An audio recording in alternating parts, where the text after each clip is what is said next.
கர்த்தருடைய பரிசுத்த நாமத்திற்கு மகிமை உண்டாவதாக. இந்த நாளிலே ஆண்டவராகிய கர்த்தர் நமக்கு கொடுக்கிறதான வசனம் யோவான் 1:16 அவருடைய பரிபூரணத்தினால் நாம் எல்லாரும் கிருபையின் மேல் கிருபை பெற்றோம். ஆமென். பிரியமானவர்களே, ஆண்டவருடைய பரிபூர்ணத்தினாலே நாம் எல்லாருமே கிருபையின் மேல் கிருபையை பெற்றிருக்கிறோம். ஒவ்வொரு நாளும் ஆண்டவருடைய கிருபை புதியவைகள் என்று வேதம் சொல்லுகிறது.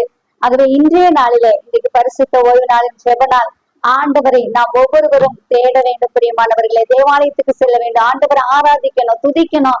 ஆண்டவர் நம்ம கிருபை கொடுத்திருக்கிறதுனால, கிருபையின் மேல் கிருபையை நாம பெற்றிருக்கிறதுனால கர்த்தரை ஆராதிப்பதுதான் நம்முடைய மேன்மையாக இருக்க வேண்டும். உண்மையா இருக்கணும், உத்தமமா இருக்கணும், பரிசுத்தமா இருக்கணும். ஆண்டவராக இயேசு மகாராஜாவுக்கு நாம் உண்மையுள்ள பிள்ளைகளாய் எப்பொழுதும் திகழ வேண்டும் என்று கர்த்தர் எதிர்பார்க்கிறார்.